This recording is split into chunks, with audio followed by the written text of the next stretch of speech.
Hi there, you're with BQ Prime, and this is the fine print. The much awaited order in the case of Google's fight with India's competition watchdog got pronounced by the National Company Law Appellate Tribunal today.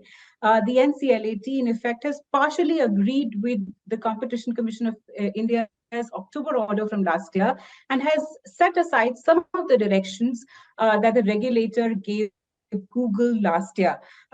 Now, the areas where the NCLAT has agreed with the CCI's order is when it said that by mandating a pre-installation of the entire Google mobile suite, the tech major abused its dominant position. The NCLAT also found Google's conduct guilty or abusive in the online search market. It also found that by tying Google Search app and YouTube to Play Store, Google abused its dominant position. But interestingly, the NCLAT has also dismissed or omitted several directions that the CCI gave the tech major last year. It said that it's not necessary that Google gives users the option to uninstall apps that have come pre-installed with their devices. It has also said that Google is not required to distribute other app stores on its Play stores. It can continue to impose the restriction of side loading. And finally, the direction to Google to make its APIs available for other versions of Android has also been omitted by the NCLAT. So who really won and who really lost? To answer that, I have with me Rahul Singh, Associate Professor at NLS Bangalore. Rahul, welcome to the fine print. Before we come to the specifics, the commercial implications, your first quick thought on the balancing act, as you put it earlier to me offline, that the NCLAT has done in this order. So first and foremost, Pashwani, thank you very much for having me here. It's always a pleasure to be on your show. And you are right. I think the kind of setting that you have already given for us, it's a very interesting order, to say the least. The Competition Commission have given 10 directions, and all of them seem to be anti-Google. And now the appeal tribunal, in its so-called balancing act, has taken away at least 4 of them. So on the first sort of a reading of the judgment, it looks like 40% win. But to my mind, that would be a misleading way to look at the appeal tribunal's order, because many of these orders, and Pashwani, as you mentioned in your introductory remarks, qualitatively speaking, they are very far-reaching. The 4 remedies which have been overturned by the appeal tribunal, they are very commercially sensitive, and they are definitely pro-innovation, in the sense that it looks like the appeal tribunal was very concerned that if the Competition Commission's orders are too intrusive on Google's conduct, then it might lead to chilling effect on innovation of the big tech companies in India. To that extent, on a qualitative judgment call, to my mind, it seems like the appeal tribunal's order is a big win for Google. We should not really take that away from Google. Having said that, I suppose all the rest of those remedies which the Competition Commission had imposed, it would mean that, the fact that the appeal tribunal has not upheld them, it looks very likely to me at this stage that the Competition Commission itself may be minded to go to appeal. And because, I suppose, to apply a bit of a game theory over here, it might also be useful for Google to go in appeal, because I suppose since on 6 of these remedies they have lost, it may be useful for them to test it out at the Supreme Court. I mean, just as an aside, and on a lighter note, if there is a 40% win at appeal tribunal, will it become 80% at the Supreme Court, or maybe 100%? We don't know. And therefore, I suppose both parties would like to test the waters and see what the Supreme Court has to feel. But overall, my sense, Payashwani, is that the appeal tribunal's order is good in the sense that they are very sensitive to innovation. And I think that they have been very sensitive to the idea that if you impose too far-reaching remedies, it might have chilling effect on innovation. The order doesn't say in these many words, but the kind of remedies, and you have spelled it out, and to repeat, I suppose, for our viewers, all of these remedies which have been overturned are against the app developers. Right? Yeah. The ones which the appeal tribunal has upheld, They are against the so-called OEMs, the original equipment manufacturers, like, let's say, all the phone manufacturers, Xiaomi and all. But we should also be clear that even at the Competition Commission, the OEMs were not the complainants. Yeah. And therefore, I suppose the fact that, CCI itself passed those orders in the first instance and our appeal tribunal has upheld, maybe it's also a window of opportunity for these OEMs to appear at the Supreme Court and maybe get themselves heard beyond what they have just done as a written submission at the Director General. But let me pause over there and give it back to you. Sure. So, Rahul, like you mentioned that, it's a 40-60 win.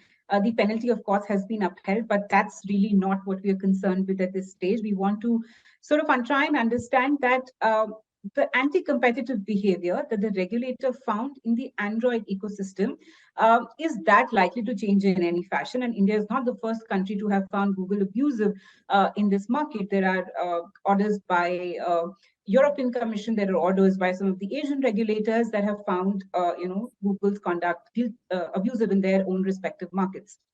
Now, I want to try and understand for you. So there are three stakeholders here, right? There is Google, which has this, sort of dominance in the Android ecosystem. There are smartphone manufacturers, and there are app developers, if I can call it. Now, the biggest sort of, if I can call it the aggrieved party, were the app developers. And like you've said, they haven't sort of gotten much from this, NCLAT order. For instance, if I can say, OS Labs had sort of argued before NCLAT to say that, look, we wanted to develop our own app store, but because these smartphone manufacturers were going to Google and signing up the whole GSM suite, our app store wasn't available on Play Store, and then app developers obviously would not want to list their apps on our Play Store, right? And they said that we were driven out of the market.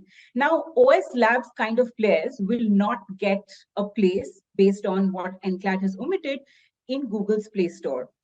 Similarly, a Map My India, which was also an intervener in this case, while individual smartphone manufacturers now have the liberty to go and negotiate with these app developers to get them on their sort of devices, how commercially sort of, possible it is to go and now, because when you have a Google, which is sort of entrenched in all our lives by way of YouTube, by way of search, by way of maps, commercially, how is this likely to play out, given that app stores still can't be on Play Store because that mandatory direction has been taken away? And on the other hand, while the smartphone manufacturers are unable to negotiate with individual app developers, how feasible do you see that is? I think these are very significant questions for the Indian economy. And let me make 2 points as a response to the questions. The first one is, as you rightly identified, there are multiple stakeholders, right? But there are also some missing stakeholders. And I think we must be clear about these missing stakeholders. One, I think, is the Paytm. And their role is very interesting in the Competition Commission's judgment, because they say that we were thrown out of, defenestrated, so as to speak, out of the Play Store because of Google's terms and conditions. Very interestingly, the Competition Commission does not give any relief to Paytm. And that's something which even the appeal tribunal categorically upholds, quite interestingly. Which means, just like the 2 examples that you took, if there are other players in the market, and if they're thinking that now they have an easy entry to Play Store, that's not likely after the appeal tribunal's order. Or that they can fight Google on the commission. Yes. The second missing one, by the way, is the informants at the commission.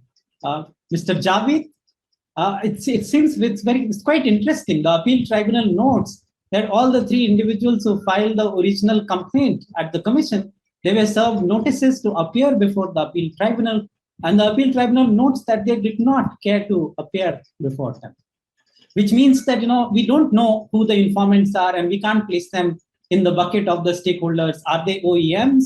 Are they app developers? Or are they maybe somebody else, right?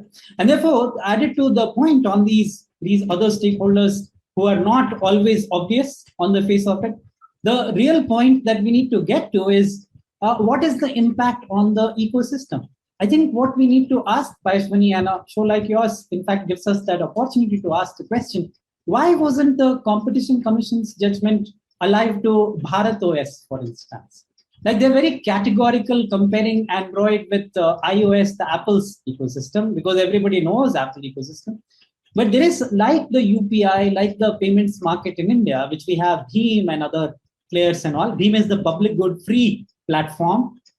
Like the platform of, let's say, BHIM and the UPI, India has been testing waters for a while with this Bharat OS on mobile ecosystem. The Competition Commission's order doesn't even engage into a conversation about what's the utility or the importance of Bharat OS. I was hoping that the appeal tribunal will be more alive to it, and it doesn't seem like any of the parties raised it. Now, the reason why this question is important is, let's say, for all the players, all the app developers, whether it is Map My India, Paytm, or anybody else, if there is a third alternative, a public good alternative, just like the UPI, BHIM alternative, wouldn't that be a, let's say, more pro-innovative, more sort of economic development approach that one can possibly think about? Now, since none of the parties have raised that issue, we don't know what is the status of Bharat OS in Indian context. But I'm just raising this out as a question as to maybe as the case will go to the Supreme Court of India, and Supreme Court being the apex, the final court, hopefully the Supreme Court will be more alive to maybe a third approach, which is what's going on with Bharat OS. And maybe then the stakeholders like us who are common citizens, we will also get to know what is it that the app developers should look forward to after appeal tribunal's Google Android order. Rahul, I get what you're trying to say, that there are players in the market who've not probably been accounted for. But the players who have been accounted for, how much of a difference will the relationship between Google and, let's say, a Xiaomi or a Samsung or a Lava will change versus the app developers, let's say, autonomy in this whole process? Sure, and that's a very commercially important question. See, insofar as the original equipment manufacturers are concerned, I don't see qualitative change after either the CCI order or the appeal tribunal order, for the simple reason that they are not complaining. Yeah. And therefore, my sense is that they are, I mean, whether happy or not, they are negotiating with Google and they are making sure that their product reaches to the consumer. I think the second segment that you raise is more interesting, which is, let's say, a Map My India. I think what may happen is, as a consequence, which if one can predict based on past precedents, after the appeal tribunal order, they will have to go back to the drawing board and negotiating table. Right? Because what is very clear from the appeal tribunal order is that they are not alive to, they are not open to anti-innovation, far-reaching remedies. And if you recall, Pashwani, I mean, you would recall this very categorically, like in the year in which all these cases are being filed, I mean, Google has some half a dozen cases against them. You would recall that there were these side meetings that the Competition Commission was conducting with them. It was not really a formal sort of a complaint, but the chairperson members, I mean, former chairperson now and other members, they were happy doing these side meetings which were being leaked to the press. And that's an issue which, it's to my mind, it's actually something which is disturbing, that neither the Competition Commission order nor the appeal tribunal order even takes note of all of these side meetings which goes on, which are not formal, right? Which the reason why I'm raising that is because it means that the some of the stakeholders, like the app developers, they were negotiating with the commission at that point of time. The end result of the appeal tribunal order is that instead of negotiating with the commission, they will have to negotiate with the player in the field, which is Google, right? And there is no other option but to negotiate with them. Yeah, but I'm just wondering that, app developers, when they'll go to a smartphone manufacturer today, in terms of user experience, most people will vouch that a Maps or a YouTube or a music app or et cetera, sort of is better because Google is the largest player in the market. It's sort of had decades to fine or refine its products, versus a new player who might have to incur a higher licensing cost to be on that gadget. Again, not in the best interest, again, of homegrown startups, if I can call it that. Yeah. No, it's a certainly very important point that you raise, but let me take the opportunity to maybe also say another thing about even the appeal tribunal order. See, it's obviously stark in the CCI order that it was all influenced by the EU decisions. But you see, even the appeal tribunal order approvingly cites the EU Commission orders. You will notice that they are not citing anything from the US, because in the US, there is no case or there is no order against either Google or Apple or Amazon or any of them, right? And the reason why it's connected to the point that you are mentioning is that there is a fundamental difference in the goal of competition law across the Atlantic, right? In the US, it's very categorically clear that the goal of competition law is to protect the process of competition, not the competitors. And in the EU, it looks like, they are okay protecting competitors because after all, Google is not a European company. So I think the reason why I'm bringing this up for your question is because when we say that an app developer will have to pay higher fee, the idea here is to look at whether that is in accordance with the process of competition.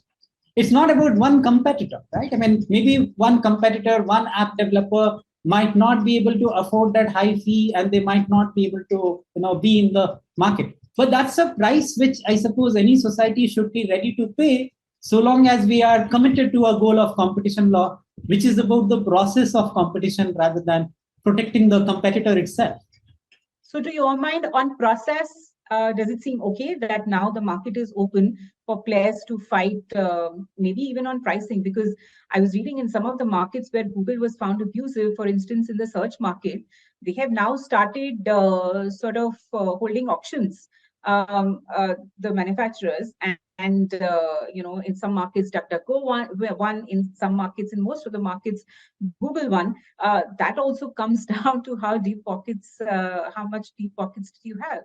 Yes. No, I think there is one fundamental commercial element here which we might be losing sight of, though, which is in many of these contexts, at least as both Google and Apple say, by the way, it's not unique to Google. I think what they say is that so long as your revenue is less than $1 million a year, the licensing terms are qualitatively different. I mean, and this is true. I mean, at least it's true in the US context. And I think to a large extent, it's true in India as well, right? And therefore, so long as we understand that the small and medium businesses, they are not going to be hurt because you see the revenue charges that the Google will put for its Play Store. If it is going to be very little, very small for less than $1 million revenue, it doesn't really hurt the new entrant.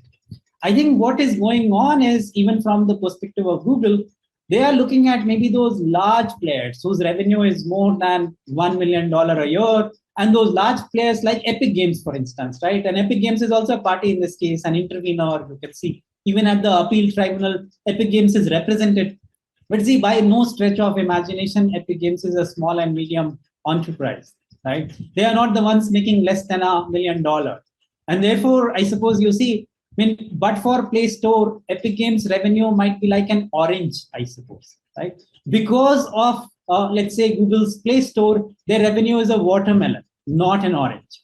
And I suppose to that extent, they should be ready to share a slice of that watermelon with Google. And I don't think it really hurts the process of competition.